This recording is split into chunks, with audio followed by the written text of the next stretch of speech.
Bonjour Valou, merci de nous accueillir ici dans ton cabinet à Lambesc. Alors Valou, tu es installé ici depuis plus d'une dizaine d'années où tu pratiques la psychothérapie et la sophrologie. Aujourd'hui, j'aimerais te poser quelques questions sur les possibilités d'aider les femmes qui souffrent du syndrome prémenstruel et du trouble dysphorique avec la psychothérapie. Et quel type de thérapie ou d'approche nous recommanderais-tu ? Bonjour Nash, écoute, je suis très heureuse de pouvoir te répondre à ces questions. Et d'abord, j'aurais voulu parler de dire qu'est-ce que c'est de faire une thérapie, en fait.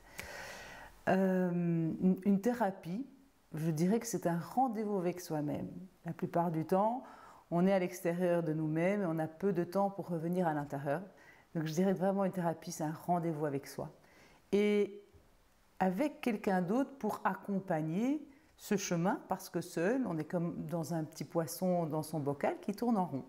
Donc l'autre va donner une autre perspective, un autre regard, ou confronter dans des espaces où c'est pas facile pour une personne d'aller des fois vers sa liberté ou prendre plus soin d'elle. Au niveau du syndrome prémenstruel, la psychothérapie peut aider évidemment.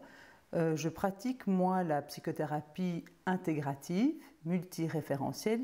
Qu'est-ce que ça veut dire? C'est une psychothérapie qui a justement différentes approches par rapport à l'individu. C'est une vision holistique de l'être humain. Alors holistique veut dire plusieurs dimensions.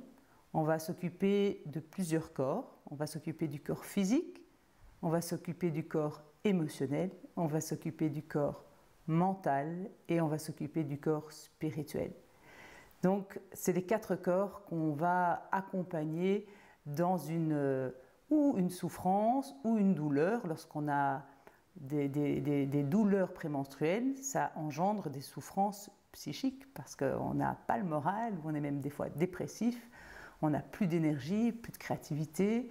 Et donc la psychothérapie va aider à accompagner des personnes qui sont en souffrance par rapport à ça. On va commencer par le corps physique. Le corps physique, il est très important parce qu'il nous donne des tonnes d'informations sur ce qui se passe. Donc la plupart des gens ne sont pas beaucoup dans leur corps physique, ils sont beaucoup dans leur tête. Et donc la première chose, c'est de revenir dans son corps, habiter son corps, apprendre à être en contact avec son corps. Donc évidemment, il y a des approches pour être en contact avec son corps, pour le sentir, le toucher, lui faire du bien, prendre soin de lui, à travers que ce soit du yoga, de la méditation, de la relaxation, de la sophrologie, des massages, tout ce qui peut amener à détendre le corps, parce que lorsqu'on a des douleurs prémenstruelles, on est en tension. Et un corps qui est en tension, ce n'est pas un corps détendu. Donc c'est apprendre à détendre son corps. Donc évidemment, au niveau du corps physique, on peut faire quelque chose.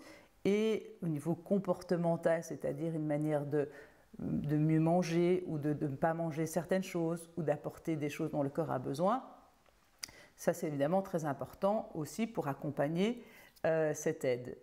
Après, au niveau du corps émotionnel, c'est d'être aussi en contact et d'accueillir, attention, sans jugement, sans critique, sans analyse, les émotions qui sont là, qui viennent souvent à ces moments-là, parce que des fois on est beaucoup plus réactif, beaucoup plus tendu, et généralement on n'aime pas accueillir ce genre d'espace. Et donc ça s'apprend en thérapie, de nous accueillir dans ces énergies-là qui nous traversent pour pouvoir mieux les traverser et puis s'en libérer.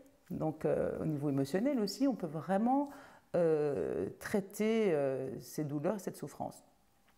Au niveau du corps mental, donc au niveau des thérapies cognitives, on va voir ce qui se passe au niveau de nos pensées, au niveau de nos croyances, toutes les images, les idées qu'on peut avoir dans notre tête à ce moment-là, et ceci s'accompagne aussi pour pouvoir être de moins en moins identifié en fait à notre tête. On est d'abord très identifié à ce qui se passe dans notre tête, et tout le travail d'une thérapie aussi, c'est de ne plus s'identifier complètement à son mental et d'avoir une partie de soi qui observe ce mental. Et cette partie de soi qui observe est bien plus bienveillante vis-à-vis de cet espace que celui qui est tout de suite dans ses énergies ou ses pensées qui sont difficiles. Le quatrième plan, le corps spirituel, eh bien, c'est le bon moment pour se dire, tiens, est-ce que dans ma vie, ce que je vis a encore du sens? Est-ce qu'il y a des parties de ma vie qui ne sont plus adéquates pour moi ou qui ne sont plus justes aujourd'hui? Et donc, le corps spirituel, c'est ça, c'est redonner du sens à ce qu'on vit aujourd'hui. Parce que ce qui était juste, je ne sais pas, il y a 1 mois ou 6 mois n'est peut-être plus juste aujourd'hui. Donc, on accompagne évidemment sur les 4 plans pour pouvoir évidemment accueillir toutes ces énergies de ce cycle qui nous demandent évidemment d'être totalement présents pour que le nouveau cycle puisse se préparer d'une nouvelle manière pour être plus créative et être plus juste avec soi. Merci Valou et merci à vous d'être avec nous. Alors, nous avons créé, Valou et moi, un groupe de support sur Facebook. Vous pouvez nous y rejoindre avec le lien ci-dessous. On offrira des informations et des formations et on essaiera au mieux de répondre à vos questions. Alors, si vous aimez, eh bien, abonnez-vous et à bientôt pour une prochaine vidéo. Merci.